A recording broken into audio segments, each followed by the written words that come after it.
Am I? No, I'm not audible. Just a minute.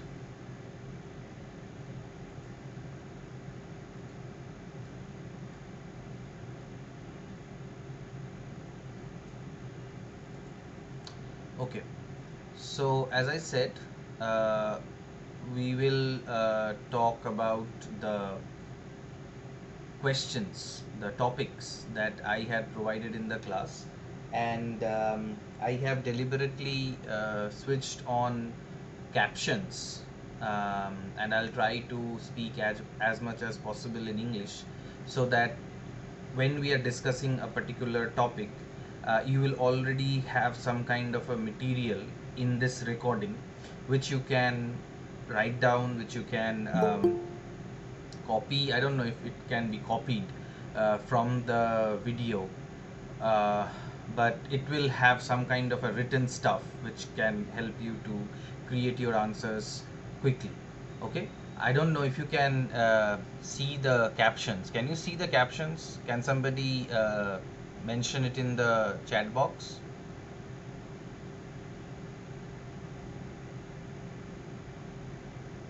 I mean, okay, all right. Yeah. Hmm? Tista says yes, the other people are saying no. Uh, anyway, I mean, no issues. If you cannot see, uh, yeah, you need to activate your captions also in order to read whatever is being said by me from here. Okay, and I have done this in order to help you to have a kind of a written format of whatever we are speaking and saying, so that we can, you know, it will help us create our answers. Okay, so the first topic that I think we took upon, I think I mentioned, was Beggar's Opera as an opera, right? Uh, Say it in the chat box if that is the first. Yes, okay. Alright, alright, okay. So, Beggar's Opera as an opera. So, first thing we need to understand what is an opera. So, I think I was telling you about this, that an opera is a Latin term. It means labor or work. Okay, and then it, it went into the Italian language. The Italian language adapted it in the 17th century into a theatrical format. So it originated in Italy in the end of towards the end of the 16th century, that is the 1700. And so the most renowned opera tenor, or the most renowned writer or composer of opera, was Mozart. Okay, um, so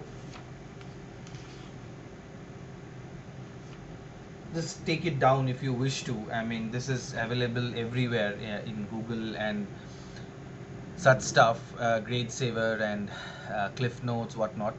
But ballad opera is a genre, because now we are dealing with ballad opera. I mean, the Italian format was adapted not just by John Gay, but by many other writers, by many other playwrights. But John Gay's Beggar's Opera stands out as a sui generis. A sui generis is, the spelling is wrong here. It's Suisgeneris, sui generis, which is a kind of a French word which means one of a kind. Okay, so the the format in which English playwrights adapted the opera became the ballad opera. And as you know, that ballad is a form of poetry where a story is told in the format of a song or a poem. Okay, so ballad opera, in which John Gay has composed Beggar's Opera, is a genre of English stage entertainment that originated in the early 18th century, that is in the 1700s. Okay, and as you know that Beggar's Opera was written in the 1728, in the later half of the second decade of the 17th century. And its distinguishing mark is the use of tunes in a popular style, either pre-existing or newly composed with spoken dialogue. So, what is the distinguishing feature of a ballad opera in the English theatre? The use of prose language, the use of prose, but also the use of tunes, songs, which we now know as AIR, airs. Okay, there are so many airs throughout the Beggar's opera. So use of popular use of tunes in a popular style, which are either pre-existing or are newly composed. I think I already told you this when we were discussing ballad opera earlier, and they are mixed with spoken dialogue. Okay, but there are other features of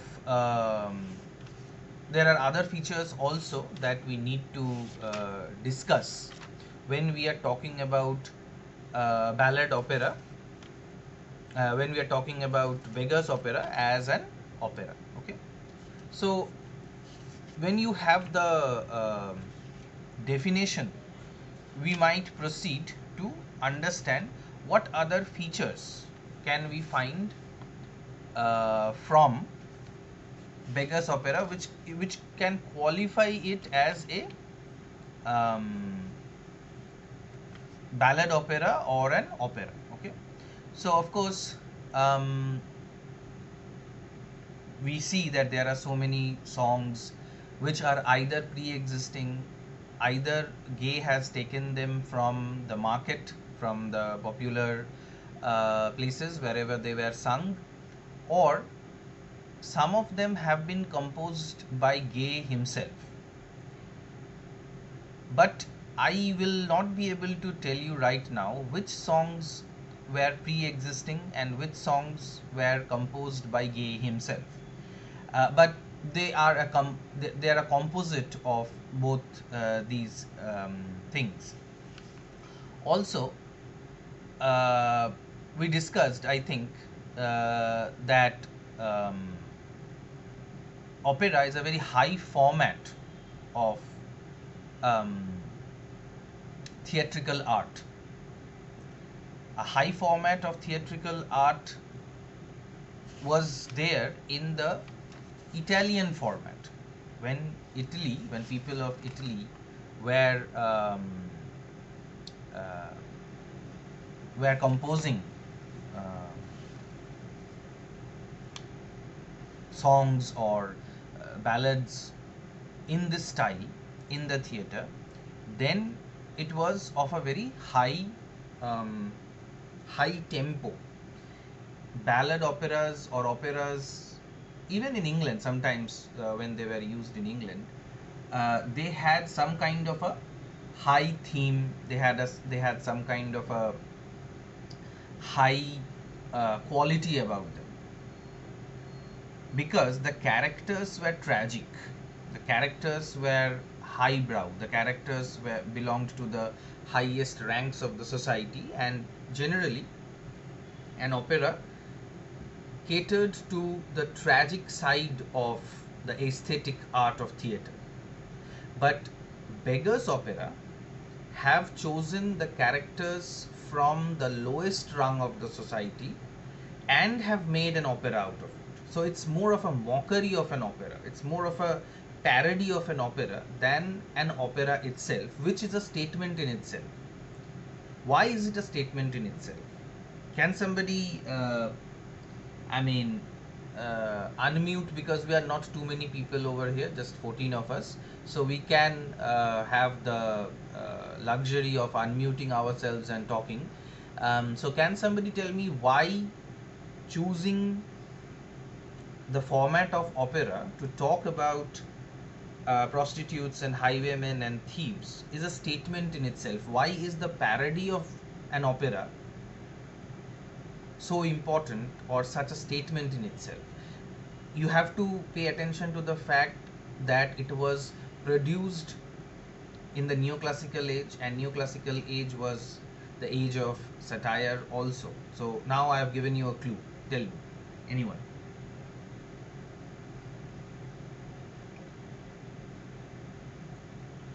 So, because who else will be talking about the lower class, right? It was all about the higher class, the aristocrats.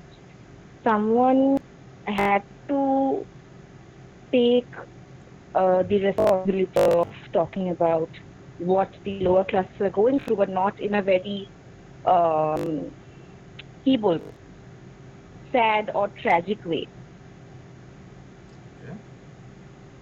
So, why do you think I he? think. Yeah, I mean, I agree with you that somebody needs to talk about the poor and the downtrodden, but we have to decide whether Mr. Peachum, Mrs. Peachum, and the other people present in the text are really poor and downtrodden or not. That is a different issue. But as you point out, that somebody needs to talk about the poor and the downtrodden because everyone else is busy with the aristocrats. But why do you think taking up the high theatrical form of opera could be regarded as a statement in itself? Which, I mean, I believe this statement, this idea is at the crux of the answer to this topic, to this question, that why why beggars opera, why opera, why not comedy? I mean, in comedy, going by the definition of Aristotle, in comedy you can take up common characters, everyday characters. Poor people can be taken up, but for very strange reasons, that poor people can be made fun of or their poverty can be made fun of. But aristocrats' lives are always full of some kind of seriousness. Their lives are the lives of tragedy. But the lives of the common people are not that high. We do not live at such a high position wherefrom we can have a fall. But I mean, therefore we are the fodder of comedy. So these characters were also the fodder of comedy. Why an opera? Why not just comedy? And even that will be talking about the common people. Anybody wants to help on Nisha? Um, Yeah, okay. because then আরেকটা point add করবো, that is because society is also dependent on them, right? The downtrodden, like Mr. and Mrs. Peachum, they are like owning and operating this theft plus prostitution and this business. If this crumbles, then the society will crumble as well.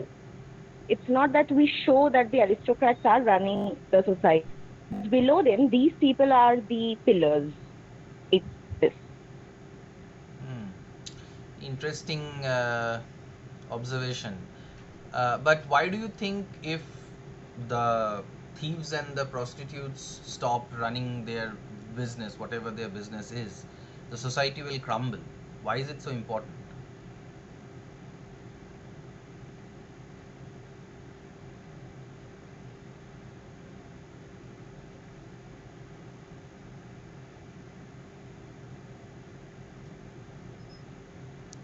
If we come into prostitution, then I think it is more for the recreational purposes of the aristocrats. Okay. But then, if we come to the point of theft, I Mhm. think it is giving this uh, masking this black identity of corruption. It's giving a kind of a white mask that the aristocrats can't these wrong things. It Mhm. belongs to these people who did. They kind of mask it. Okay.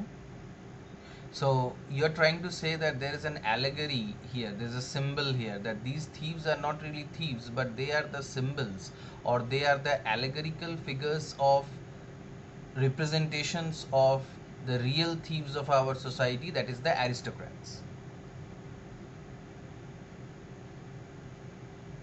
Yes, yes, yes. Okay. That's an interesting observation. Yes, because I would partly agree with Onesha, because um, what's his name? Heath, um, the hero. I mean, the name actually the hero. Makhit, H. Makhit, McHeath. Yes, sorry, McHeath. Makhit, Makhit. That means Yes, McHeath. So McHeath is modeled on the prime minister, the then prime minister, Robert Walpole. I mean, the father of Horace Walpole. I think Horace Walpole is was one of the greatest, or I won't say greatest, but he was the pioneer of Gothic novels. So I think Robert Walpole is the prime minister, was the then prime minister, and McHeath's character was based on this particular uh, prime ministerial character.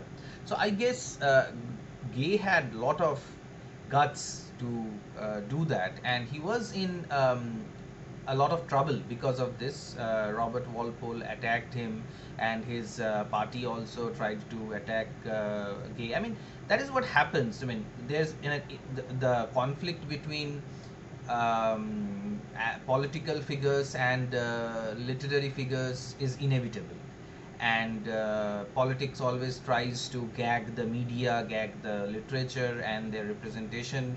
But I mean, throughout ages we have seen that no matter how much bloody the battle is, the literateurs, the literature writers, they do not shy away from um, representing the political figures in their real light. So, in one sense, what Onisha is saying is that these highwaymen or these prostitutes are not real prostitutes or not real highwaymen. Of course, they are acting, but even these characters are very allegorical. These characters actually represent the aristocrats. So Mr. Peachum can be understood to be the king, or Mr. Peachum can be understood to be um, the prime minister, or the lord, or the baron. Um,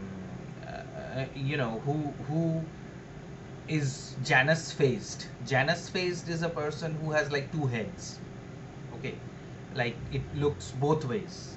It does two things all at the same time. আমরা যেটাকে we call in our Bengali language the two-headed snake. Okay, দুমুখো সাপ. So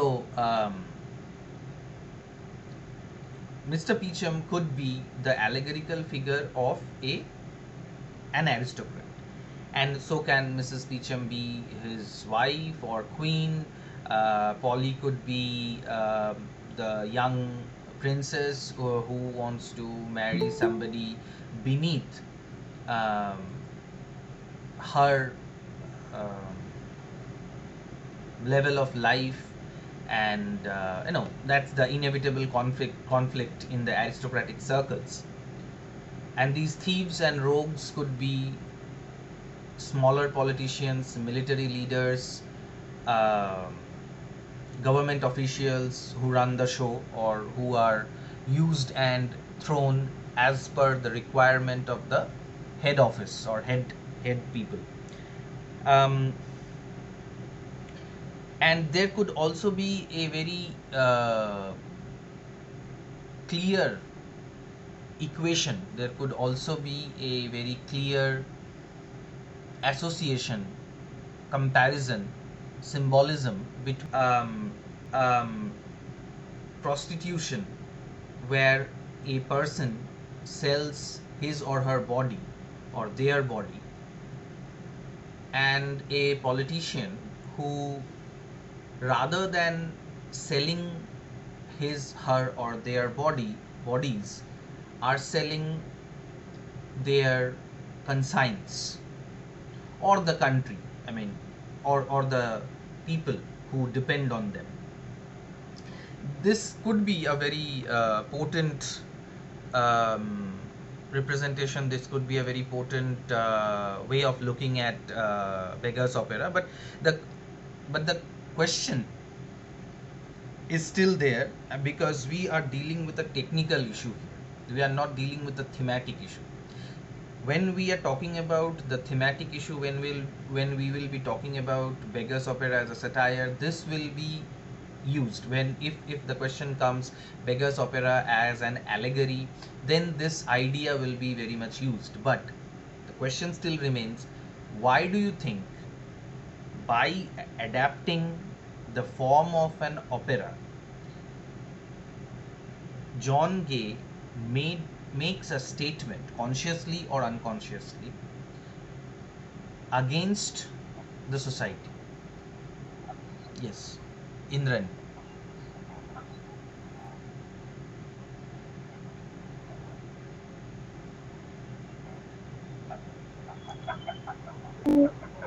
Sir, sir, I would like to say something. Hmm. Uh, as Jay mentioned, he thinks that uh, no, not actually. Um, as we know that low class, Hmm. the uh, low class term in Beggar's opera. Basically, he thinks that by as it was said by Gay that Beggars and opera was satirized of community and the aristocracy lifestyle. But opera will in operas in a lower class form will not intended notion of the no মানে আমি এখানে বলতে চাইছি যে he thinks that the lower class people will not able to intend it properly as the upper class people will able to do it. Or another example we can say that songs were used in a play uh, as a songs were used in a play Mhm. কি পয়েন্টটা sir clear করতে পারছি না। Mane, you are trying to say that um, it was only the aristocratic people who were enjoying opera, and now he has taken the higher form and has made it available to the common people. মানে actually ব্যাপারটা যে ওদের অ্যারিস্টোক্রেসির যে লাইফস্টাইলটা ছিল sir Hmm. সেটা মানে it was better to show the uh, community and that opera scene and all maybe something like that.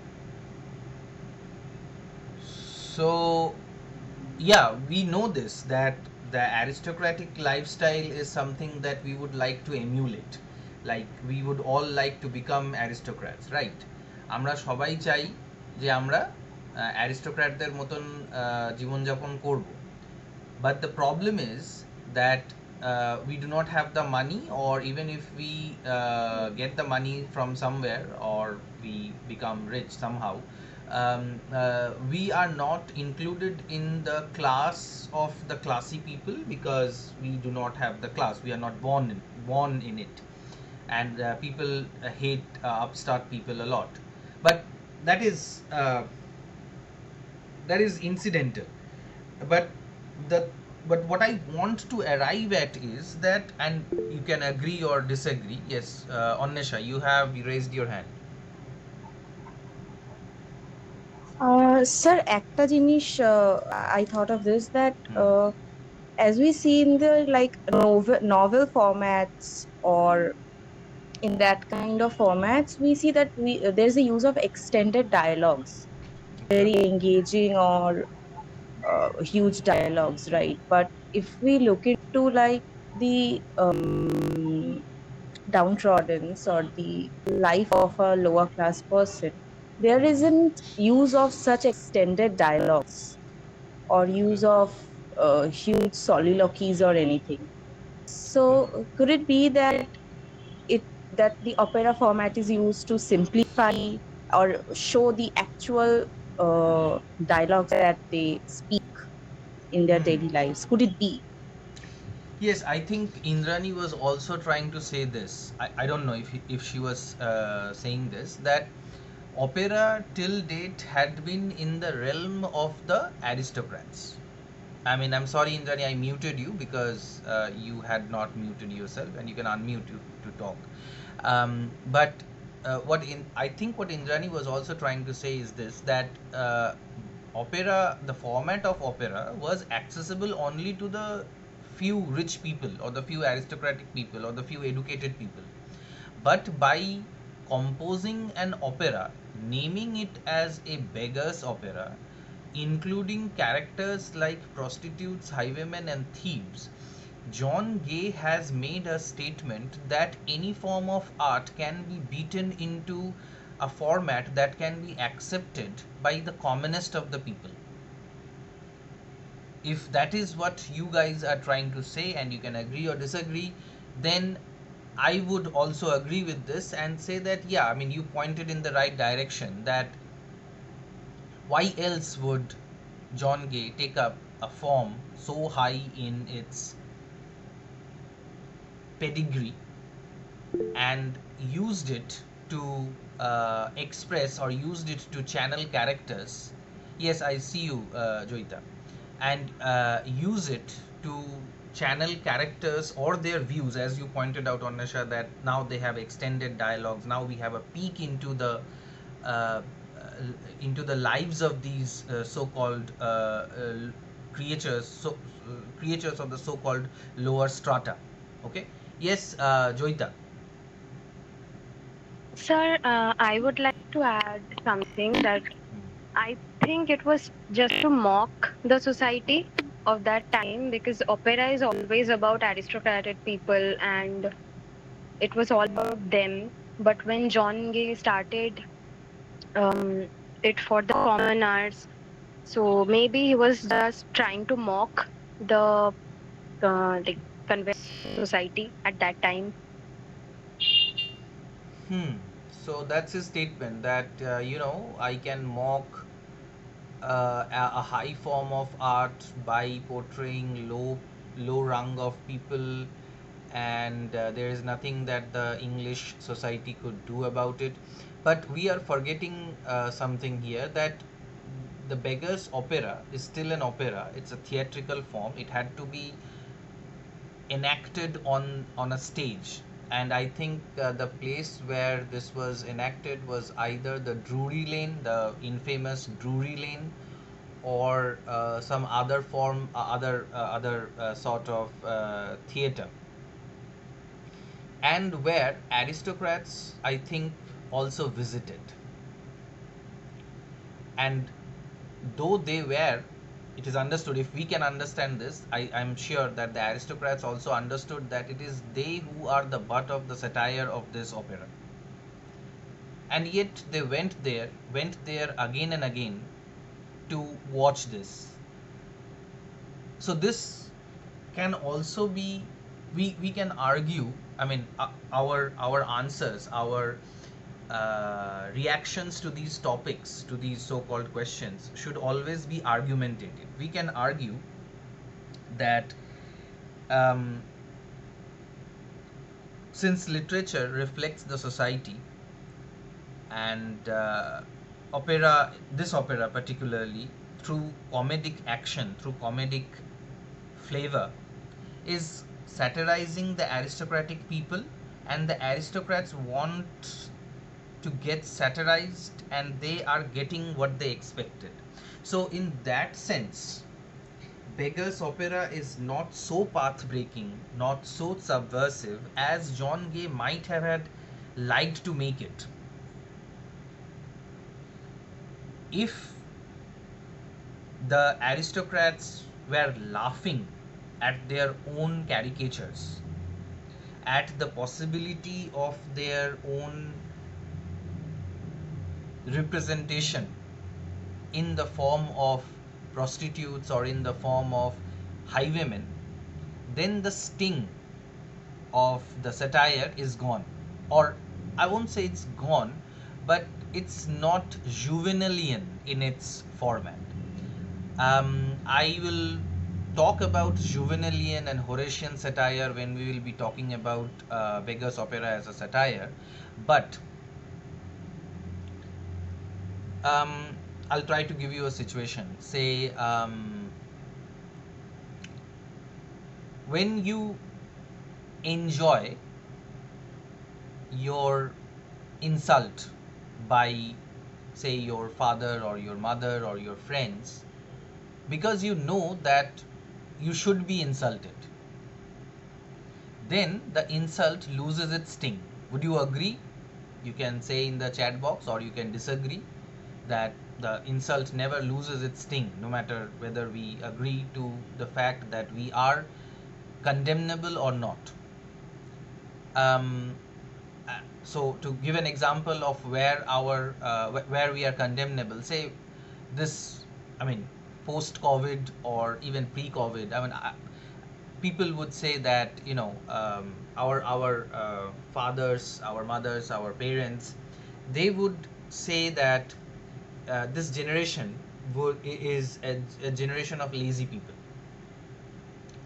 I mean, my mother considers me to be one of the laziest persons in the world. My wife also thinks so, and to some degree, I agree with that. That I am lazy. I would really like to sleep my life away rather than to work. I mean, work for me is more intellectual work, and the is like, you know, ironic. You can understand that. Yeah, eat, sleep, repeat. I mean, go to potty also.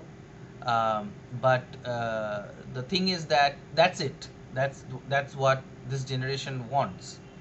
Whereas my mother or the generation earlier, I mean, I am a generation earlier than you are, but the generation earlier than mine um, was like all for hard work. They would go get up at 5 a.m. to God knows to do what. But I mean, they would be like very active physically, and that's why we have like 2 billion population. So, but when they insult us, when they say that we are lazy, then we agree to it. That yeah, we are lazy. So what? You know. So if we come to this part, that if we come to this understanding that okay, fine, Beggar's Opera is a satire against us, the aristocrats agree to it, and they say that okay, they are satirizing us, that's absolutely fine, then the text becomes less subversive. But when does this identification takes place? Because as an opera, when you go to see an opera, you have this expectation. I mean, let's not talk about opera, because many of us have not been to an opera. I mean, has anyone here been to a real opera? Like they can raise their hands, like where there is a whole orchestra in front of the stage. No, okay. This thus says no. No, I don't think that was an opera, but it was a kind of a theater with a group of musicians. I can't remember it. But I'm not a regular visitor to an opera. माने जाते नहीं है it's not my forte to visit an opera. I would rather sleep than go and watch an opera. So let's talk about something that is more relevant, more pragmatic, practicable from our sir Opera perspective. বলতে কি এখানে মানে কোনোভাবে নৃত্যগীতি আলেখ্যর সাথে কোনো সম্পর্ক আছে, থাকতে পারে কি এরকম? ওরে বাবারে, নৃত্য, গীতি, আলেখ্য, yeah, I mean, a combination of all those. So opera is what? Opera is this. Mm, there will be a stage. It will be done only and only in a theater. There will be a stage, and just on the opposite side of the stage, where the audiences are supposed to sit, there will be a place for musicians who would have a cello and a violin, and not just one cello or many cellos, violins, flutes, drums, and there will be a tenor. Huh? What did you watch on YouTube? Like, are you disagreeing with me, or you like what? Annesha? No, no, I meant that never been. I have watched on YouTube. Yeah, right. I mean, opera is not there anymore in that sense. Okay, so I'm trying to just give you an idea that there will be a stage, then there will be audience, then between the audience and the stage there will be a group of musicians sitting over there, and then there will be a tenor, a person who waves the stick, বিভিন্ন ধরনের জেস্টিকুলেশনস করে আর বোঝানোর চেষ্টা করে কোন নোটটা বাজানো হবে, কোন নোটটা বাজানো হবে না, so on and so forth. And the entire theater, the entire play would be carried out with the help of songs, dances, not just dialogues. There will be dialogues, but most often it will be the dialogues would be spoken as if they are the characters are singing. It's a very difficult form of art to practice, and that is why it is losing its charm. And then there will be like full on songs, not just song like dialogues or dialogue like songs, but there will be like full on songs. Okay. And there will be costumes, of course, and the theme will be a highbrow theme, like but then Midsummer Night's Dream was also translated or transformed or transcreated into an opera, and my poor memory is trying to tell me that I think I went to an enactment of Midsummer's Night's Dream at some place, but I can't remember the exact details. And what I remember is I was trying to make a video of it, and I was scolded by one of the escorts, the people who stay over there, and they are called usherers. Um, so, um, so I mean, now let's come back to the initial question, which is at the core of this entire discussion. That was Gay trying to make a statement? Yes, he was. I think he was trying to make a statement because he was smuggling a form that was aristocratic in its taste and using it to communicate the lives or communicate the opinions, the way they think, and sort of all those things. People belonging to the lowest rung of the society, trying to say perhaps that no art form is the Baper Sompotti, no art form is the sole right of any one class. That was a very bold. If Gay had thought about it, then it was a very bold statement. But I don't know if he really meant it. You need to read a little about the history of the publication. That the producer of the theater was not very sure of what would happen, but once it was staged, the producer, one of the producers of the opera, was, the surname I remember was Rich, some Rich, okay, and so there's this critic, a theater critic, said something like this, that it made rich very gay and gay very rich. So Rich was happy with the money that poured in, and Gay took the royalty or took the money from the production of the theater. So there was a lot of money that came in. So it was both a critical and a commercial success. So, but I think even if Gay was trying to make a statement through this format of the theater, I believe his sting was lost when he started to make a lot of money, because many of the people went there just to have fun. they could not see the true mockery of the aristocrats, as Onnesha or Joita or Indrani found out that these prostitutes are not prostitutes; they are actually politicians. But if we if we see it in another critical light, then would you guys agree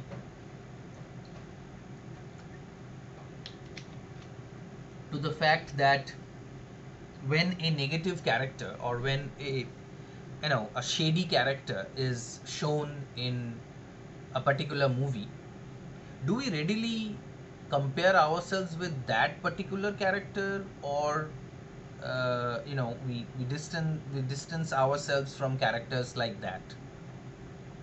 Say, for example, the example that is coming into my mind right now is this Nawazuddin Siddiqui was playing the role of a lame pimp in I don't remember which movie it was. It was a critically acclaimed movie, but Nawazuddin Siddiqui played the role of a lame pimp. I I I don't I did not identify myself with the pimp, because the pimp is somebody who is a very bad person, because he helps the sale of a prostitute or whatever. Or yes, we would like to think of ourselves as the virtuous. Just let me get the message. Virtuous character, but in the end, we can find similar traits to the antagonist. Yes, because we are cowards, we are scheming the downfall of our friends, we are betrayers of trust, um, we are always trying to get some kind of a profit out of some muddy situation. I mean, that's what who we are. And gay, if I am right, I don't know. I mean, I'm putting my words into gay's mouth, and this is dangerous. I'm interpreting what gay was trying to do, and this is very wrong. We need to have we need to substantiate whatever we are saying, and I do not have much substantiation from the text itself, but then we can go into Gay's biography to understand what he was thinking, if the biographers were correct, because we do not have an autobiography yet of Gay. I mean, yet in the sense that I don't know if it exists or not, where Gay was like talking about his dramaturgy, but some letters exist in which he was talking about his Beggar's opera and his love for theater in general. So um, the aristocrats who were the butt of the ridicule through this high form of art, which was utilized, which was adapted, which was subverted by Gay, did not make the aristocrats think that they are prostitutes, that they are the thieves, because we don't. I mean, when we see despicable characters in the web series, in the movies, we do not readily identify ourselves with them, and we actually want them to end up in a soupy situation, because we think that we are virtuous, as Onesha pointed out correctly. We think we are virtuous, and we make fun, we poke fun at the people who are in that kind of a situation. Now, I mean, I will not, or maybe I will identify with McHeath, but publicly agreeing that I am McHeath, or I have qualities which match McHeath, not in the sense of highwaymanship, because I have never looted anyone. I mean, not like directly, but in the sense of, having multiple affairs or things like that, or having dreams of that. a reprobate. Macheath is an incorrigible um, playboy and a reprobate. But how many of us will readily agree to that? Because we are of the view that aristocrats are usually like that. I mean, the higher you go, there is more darkness, there is more um, uh, moral ambiguity with the rich people, because we think that the rich people are always sleeping around with thousands of people. Um, yes, Indrani. Yes, sir, আমি মানে আপনি যে কথাটা বললেন এখনই, Hmm. এখানে কি sir একটা মানে প্যারালাল ওয়ার্ল্ডকে দেখানো হয়েছে, মানে বিটুইন, মানে একদিকে গে দেখাতে চাইছে, Huh. as we know that the Matrix was a highway caricature Huh. man, okay, Huh. and as Mr. Picham was representing the 18th century London life, as Hmm. we can see that. Hmm. So he stole goods and all, and Polly was his daughter. Hmm. And on another side, Machit was a highwayman, Hmm. and that represents the maybe I think so that that represents the government at this time, the caricature government and the fashionable society and Hmm. the marriage Hmm. and that Italian operatic style একদিকে এটা দেখানো হচ্ছে, Hmm. আর particularly আরেকদিকে কি এটা দেখাতে চাইছে কি the degradacy of opera as a contemporary high born society, একদিকে aristocratic ক্লাসটাকে মানে that high born society ওটা দেখানো হচ্ছে, Hmm. that degradacyটাকে morality and all, Hmm. and আরেকদিকে দেখানো হচ্ছে that Polly and Solina, Matkit and that caricature world, that fashionable high class Italian operatic life. এই দুটোকে কি দেখানো হচ্ছে? হ্যাঁ, অবশ্যই দুটোকে তো দেখানো হচ্ছেই, প্যারালালস গুলো হুম, অনেকগুলো আছে, জাস্ট একটা বা দুটো নয়। মানে that's hmm, a signature of a good literature where you can understand, when you can point out that there is not just one level of parallelism, but there are many levels of parallelism where there are layers and layers of meaning within an apparently shallow text. ঠিক আছে, সেটা এর তো। জন্য হুম। yes sir, বলুন sir। হুম, বলো বলো, তুমি কন্টিনিউ করো। হ্যাঁ স্যার, মানে মানে আপনি আগেও যেটা বললেন যে মানে ওই beggar's opera as a opera or satire, hmm. মানে মানে স্যাটায়ারটা তো মানে এটা তো স্যার দুটো মানে মানে কমেডি টাকেও তো এখানে প্রেজেন্ট করা হচ্ছে, মানে দুটো কম্বাইন করে দেখানো হচ্ছে, comedy and the political life, that political satire, hmm. এলপো স্টাইল আমরা যদি বলতে পারি, because hmm. Songs and all traditional representation হচ্ছে, হুম। তো সবই আসছে মানে একদিকে যদি আমরা দেখি। হ্যাঁ, অবশ্যই পলিটিক্যাল লাইফ, সোশ্যাল লাইফ, কারণ ম্যারেজটা আছে, আমি এক্ষুনি মেনশন করলাম মেসেজে যে marriage was also a very important theme of Opera, hmm, because operas also operated within the paradigm of romantic themes or romanticization of institutions like the church or the army or the marriage, which we will talk about. Yes, but so we need to conclude this, that what is gay trying to do and what has happened.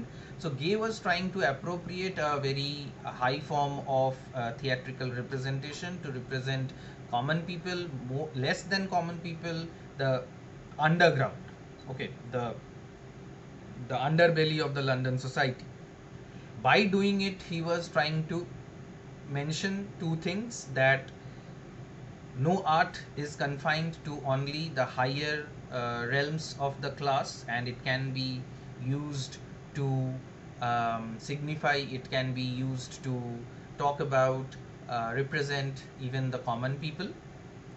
Secondly, he was, by appropriating or by showing these characters in a very unusual setting, in a very unusual theatrical format, he was trying to say that even their lives are important, and inverting the whole uh, structure where the aristocrats are not seeing a direct representation of their ego or superego. They are now face to face with their id. I hope all of you know what ego, superego, and id is in this context. If not, raise your hand. I will try to tell you what this is all about.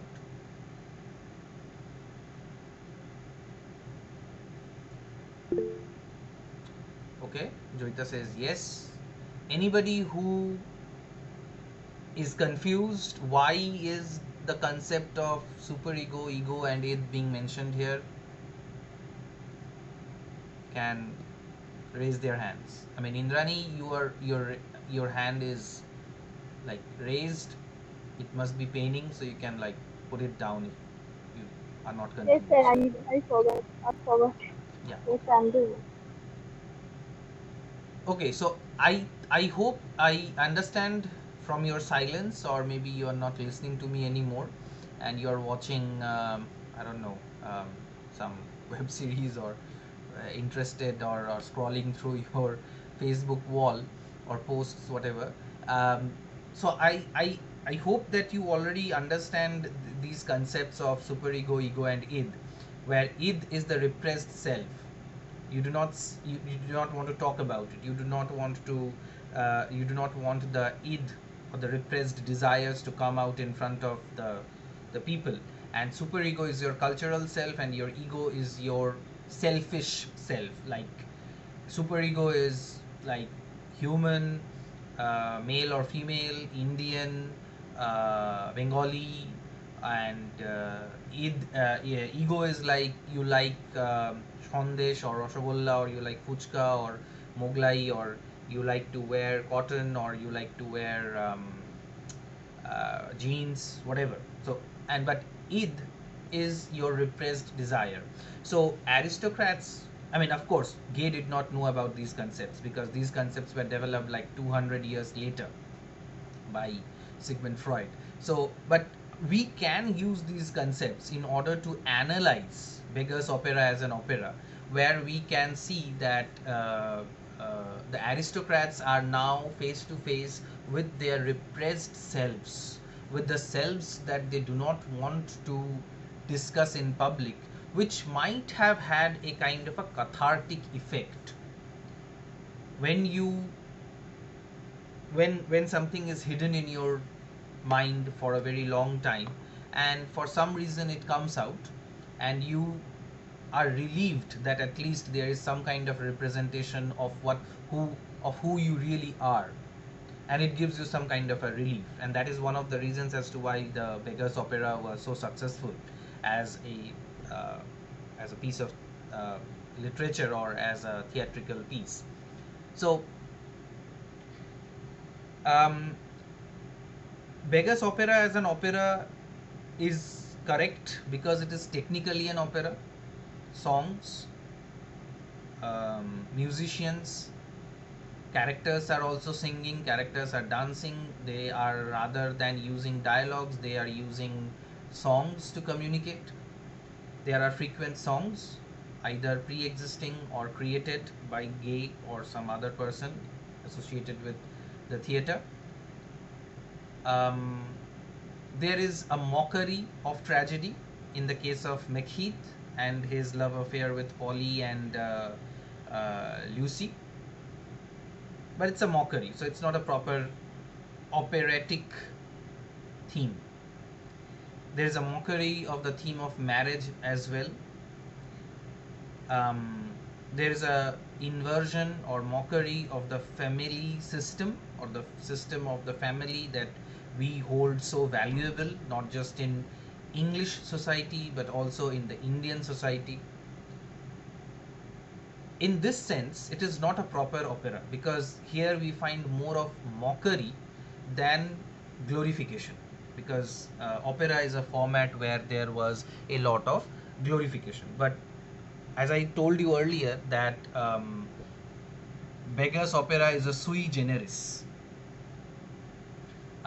which is a one of a kind form of art or form of literature where things happened in a new way. The treatment was something very different. But just like an opera, which usually ends in a kind of a, or I mean, it depends which kind of opera we are looking at. Some romantic operas, not tragic operas, ended up in happy reunion, and Beggar's opera also ends up in a happy reunion after a kind of a rethinking, having second thoughts. Changed the original ending where Macheath would be hanged by Macheath being released. Um,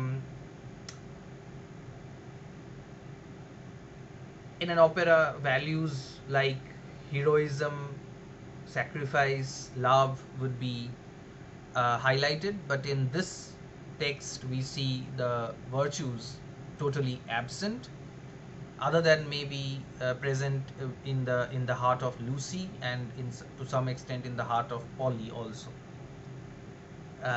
But they are not glorified, they are actually made fun of, because Lucy finds out that Macheath is cheating her, and so does Polly.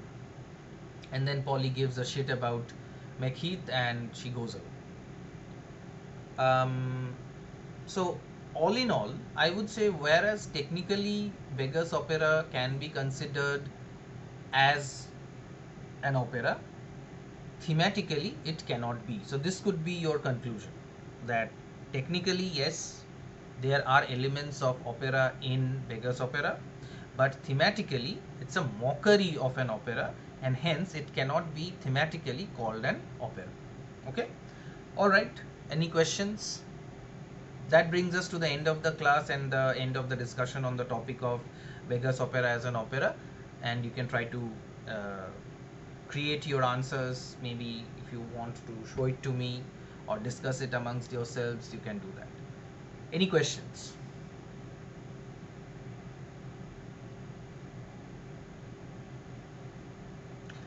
Okay, so no more questions. You may leave the meeting.